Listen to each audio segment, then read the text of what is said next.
higher resolution panels use more power, and Apple wants to ensure that the Retina display on the 12-inch MacBook remains special.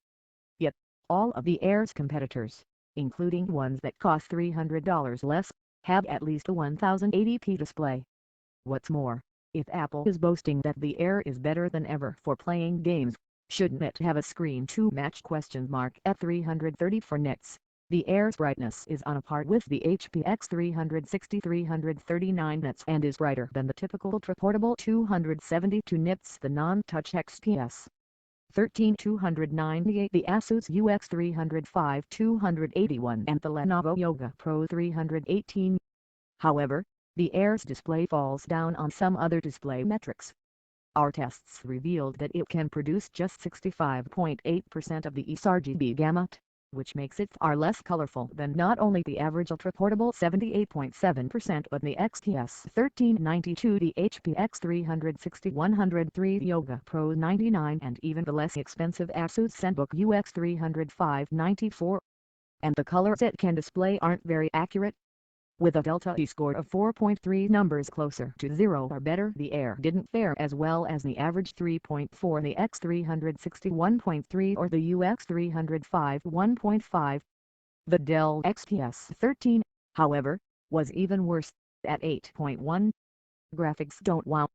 Although Apple touts the Intel 6000 graphics in the 2015 Air as better than ever, we saw only marginal gains, at the least, over last year's model. In World of Warcraft, the 2015 Air hit 32 frames per second with the resolution at 1440x900 and the effects on good. That's just barely better than what we consider playable 30 FPS. At a higher resolution of 1080p, the Dell XPS 13 notched 33 FPS on good, and 24 FPS on full. However, the 2015 Air did outperform the 2014 Air on the OpenGL portion of the Cinebench benchmark. This year's model scored 24.81 FPS, which is comfortably higher than the 18.47 FPS of the previous model. MacBook Air vs 12-inch MacBook. Should you spend an extra $300 for the 12-inch MacBook? In terms of portability, the MacBook weighs nearly a full pound lighter than the 13-inch Air. The MacBook also has a smaller but much sharper 2304x 1440 pixel display that's not only brighter, but shows more colors. However, the Air trumps the MacBook when it comes to performance and endurance. The Air's Core i5 processor beats the MacBook's Core M processor at every turn, and its flash memory is 100 Mbps faster than the MacBook's. The Air's battery life also bested the MacBook's 8 hours and 43 minutes by more than 5 hours.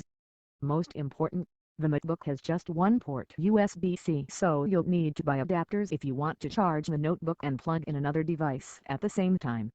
Bottom line: the 2015 MacBook Air is a very good upgrade over last year's model. You get better performance and better battery life, all for $999. I also continue to like the comfortable keyboard and accurate touchpad, even though the Air lacks the new ForcePad. However, the notebook's design is due for an overhaul, and shoppers deserve a sharper and more colorful display. For $100 less, the Dell XPS 13 has a crisper but dimmer 1080p display and a lighter and more adventurous design. However, it lasts about 2 hours less on a charge and isn't quite as fast. If you're not wedded to Apple's operating system, Dell's notebook is the way to go, but Mac fans who value endurance above all else will